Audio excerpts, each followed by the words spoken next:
você! Seja muito bem-vindo a esse fascinante mundo do autismo. Inscreva-se no nosso canal, dê o seu like e compartilhe. Ó, joinha, joinha. Isso mesmo.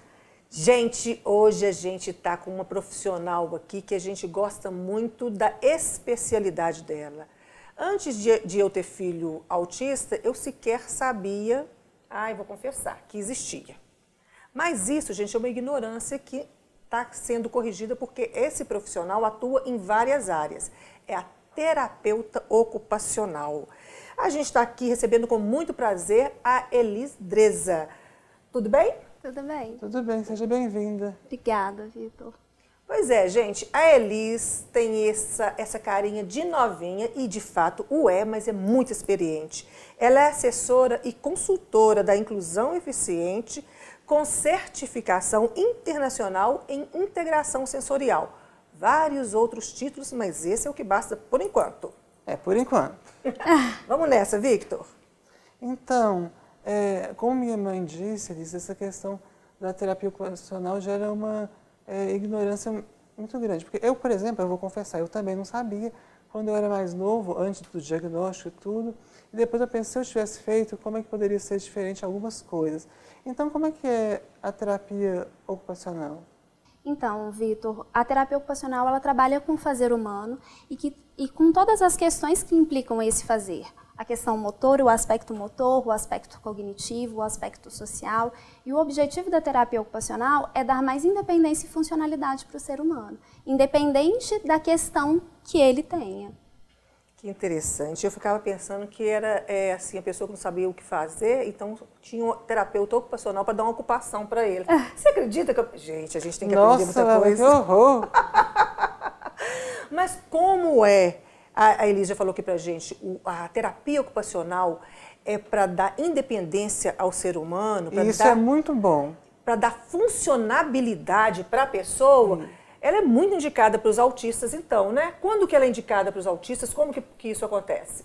Se a gente for pensar na criança autista ou no adulto autista, existem várias questões que afetam o fazer dele, né? Que seja o social, que seja o sensorial. Isso limita a capacidade de fazer ou a forma que ele faz. Então, tudo que implica na funcionalidade da criança ou do adulto autista, a terapia ocupacional vem para suprir essas dificuldades, essas limitações. Agora, Elis, eu quero falar sobre uma coisa que me mata completamente, que é a questão da... Por que você está rindo? Eu já pensei tudo. E mata mesmo. Isso aí foi uma pedra no sapato. Mas eu te peguei no flagra, né? Mas enfim, o que realmente... Olha que danado, gente. Deixa eu contar, mamãe. Você me pegou no flagra por quê? Porque você estava rindo. Tá vendo, gente? Tem que tomar cuidado. Vai nessa. A questão da hipersensibilidade sensorial. E é uma coisa que traz um sofrimento, dificulta essa funcionalidade, né? E todo autista tem essa hipersensibilidade sensorial? Não, Vitor. Na verdade, alguns estudos, a maioria dos estudos mostram que as crianças autistas ou adultos autistas, eles têm questões déficits sensoriais, que não necessariamente está voltado para a parte tátil. Muitas vezes está voltado para a parte vestibular e até uma das dificuldades da criança manter o contato visual pode estar relacionado a uma dificuldade vestibular, a um déficit no sistema vestibular, mas a grande maioria das crianças tem sim um déficit no sistema vestibular, no sistema, na integração sensorial, quando não vem com vários déficits seguidos e que aí a gente classifica como um transtorno do processamento sensorial, que é quando vem com várias características juntas. Com a Elis, gente, eu aprendi que a gente tem sete sentidos. E ela está falando do sentido vestibular. E eu penso que talvez muita gente não saiba o que é isso. Sim. O sistema vestibular, ele é o responsável por nos dar a noção da movimentação da nossa cabeça em relação ao nosso corpo. Ele é super importante para manter um tônus adequado, né? O tônus ajuda a manter muito nível de alerta também. Quando a criança está fazendo uma cópia no quadro, por exemplo, e ela tem que olhar no quadro, a parte de cima, e escrever no caderno, né? Durante a escrita, é o sistema vestibular que está atuando ali para fazer essa movimentação também ocular. Então, ele é importante para várias funções do nosso dia a dia mesmo. E o sétimo? O sétimo é a propriocepção. Né? A propriocepção é o sistema responsável por nos dar a percepção do nosso corpo E se eu disser para você assim, Selma, fecha os olhos e me diga como que você tá, né? Se você tá com a perna esticada, dobrada, quem vai dar essa noção vai ser o sistema proprioceptivo. E que ele é muito importante para a gente perceber o nosso corpo no espaço e também para perceber os objetos, o tanto que a gente ocupa de espaço nessa sala, por exemplo, né? Gente, é um mundo, porque vocês pensam bem. A Elis falando, eu pensei em várias coisas da nossa vida, Victor. Eu também, por isso eu gosto, por vários motivos, né? Eu gosto de fazer o Mundo Asperger. Um deles é justamente de como eu vou me descobrindo, e não para não, estou sempre me descobrindo a cada nova entrevista. Porque a primeira vez também que eu me apercebi da palavra hipotonia foi através do autismo do Victor. E olha o que a Elis fala, a pessoa sem tônus, ela tem dificuldade, né, de ficar sentado, de carregar peso, então ainda fala assim, esse menino é preguiçoso, não me ajuda em nada. Gente, a gente tem que entender ao invés de rotular, não é isso, Elis? Exatamente. E o que a gente mais tem como demanda, às vezes, é receber essas crianças justamente com esse título. Ah, ele é preguiçoso demais, ele não dá conta, ele enrola para fazer uma atividade, quando, na verdade, o corpo dele não está preparado para determinada atividade, por causa de um tônus muito baixo. Ou às vezes aquela criança que mantém um nível de alerta muito baixo, é uma criança ou muito agitada, ou então ela não consegue focar muito na atividade, é desatenta. E, na verdade, quando a gente vai fazer uma investigação sensorial, a gente vê que o tônus é baixo e que não dá essa função adequada para esse nível de alerta. E depois ainda fala assim, esse menino é nervoso, está em crise. Ô, gente, o mundo cobra desse autista coisas que ele não tem condição ainda, né, de oferecer. Ainda porque a terapia ocupacional pode ajudar a criar essas condições. Exatamente, isso que é funcionabilidade. E conversando com a Elis, porque a gente dá uma palestra que eu vou te contar, é maravilhosa, eu me lembrei de outra coisa, Victor, estereotipia. Muitas mães perguntam quando que eu tenho que impedir a estereotipia. E aí, no caso do Victor, não seria impedir, porque o Victor se organiza através de determinadas estereotipias, mas tem muita mãe que fica querendo corrigir, acabar com a estereotipia, é isso? Na verdade, a estereotipia para alguns autistas, ela ajuda a regular, ajuda a se organizar. A gente sempre tem que pensar se essa estereotipia está limitando a função dessa pessoa. Quando está limitando, a gente tem que criar estratégias e dar condições para que essa criança, né, esse adolescente, consiga, com as estereotipias, criar novas funções, explorar o mundo de uma forma mais adequada. Mas muitas vezes é necessário a gente deixar ele utilizar daquela estereotipia para se organizar de uma forma mais funcional. Aí eu lembro novamente, a gente sempre tem que pensar na questão da função. Se está alterando a função, a gente tem que utilizar de outros recursos, mas não necessariamente acabar com a estereotipia. Muitas vezes, quando a gente pensa em acabar, a criança se desorganiza muito mais. É verdade. Ô Victor, por isso que no nosso processo de mãe e filho foi muito importante eu conhecer você.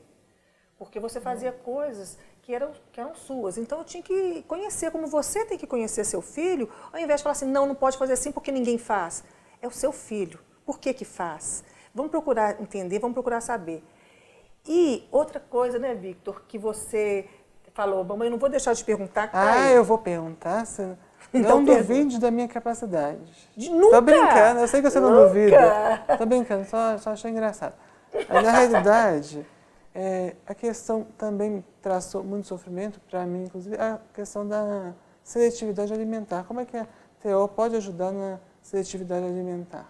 Quando a gente vai fazer a avaliação, a gente sempre pensa em quais comportamentos estão limitando a função desse ser humano, né? Que seja a função de se alimentar, que seja a função do brincar. E aí, geralmente, quando essas pessoas chegam até a gente traça um perfil sensorial e, geralmente, pessoas que têm seletividade alimentar, elas têm uma hipersensibilidade tátil e que não encontra-se só na parte externa do corpo, encontra-se na parte interna também, na intraoral. Então, a gente consegue trabalhar todo o sistema sensorial tátil e proprioceptivo, porque muitas vezes a criança não se alimenta por causa do barulho que a comida gera, ou por causa da textura, ou por causa da temperatura. Então, juntamente com o perfil sensorial, a gente vai criando estratégias e trabalhando esses sistemas para que ele se integre e fique mais tolerante para ele aquele alimento.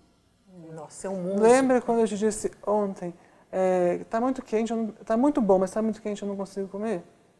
Aí eu fiz um pirê maravilhoso. E aí ele falou assim, tá muito bom, mas eu não consigo comer. É um desperdício, né? Mas depois esfriou.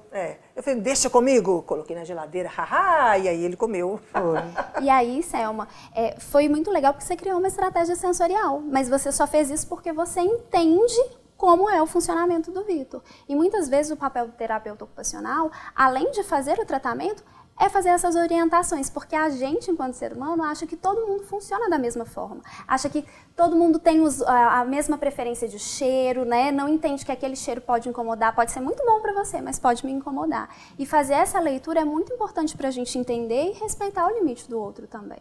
Porque muitas vezes o que a gente quer, enquanto terapeuta, não é modificar, né, a parte sensorial daquela criança no sentido dela deixar de gostar do azedo e gostar do doce, mas é sim fazer com que ela consiga integrar esse sistema sensorial e consiga ser mais funcional ou tolerar mais. Eu tenho uma criança que ela não suportava ficar na mesa com outras crianças porque ela não gostava do barulho. E a gente foi trabalhando isso com ela, inclusive do tanto que era importante o social dela estar ali, até ela criar estratégias cognitivas e sensoriais para tolerar. Então, o objetivo é sempre dar função, né? Independente de uma intervenção mais direta ou estratégias que a gente vai criando, que é o que você fez com o Vitor. Então, gente, é criar estratégia, não é força que você acostuma e você vai dar conta. Não é força que você acostuma e vai dar conta. Tenta mais um pouco e você vai dar conta. Não é assim, não. É criar essas estratégias, por isso a importância do profissional. E tem algo muito importante que, para finalizar, que nosso tempo está quase que estourando, seguinte, brincar. Qual a importância do brincar com esse autista? Na verdade, nós, seres humanos, a gente descobre o mundo através do brincar, né? Desde que a gente é bebezinho, a gente começa a nossa exploração e as nossas descobertas através do brincar. E com uma criança autista não é diferente. Só que ela tem o brincar é muito nato com qualquer criança. E para o autista, isso não é tão simples assim. Muitas vezes ele precisa ser conduzido e ensinado a explorar aquele brinquedo. Então, a importância é que é através do brincar que ele vai explorar o corpo dele, que ele vai começar as interações sociais dele, que ele vai começar a melhorar o contato visual dele, né? Assim como para uma outra criança é o fazer mais importante da infância, para o autista não é diferente. Então, a gente tem que instigar e estimular, claro que talvez de uma forma diferente, baseado muito no desejo, mais no desejo daquela criança, porque é por ali que a gente vai conseguir fazer com que ele se engaje na brincadeira com a gente, mas ela é tão importante quanto para qualquer outra criança. Nossa, gente, é um mundo de perguntas, ainda tem a questão da autopercepção, mas a gente não vai ficar por aqui. Outros programas virão, você vai voltar, Elis. Mais gente do Inclusão Eficiente vai voltar aqui. Eu já estou sondando com a Alexandra Rangel. Acho que vai dar certo. Aí a gente faz um programa com ela também.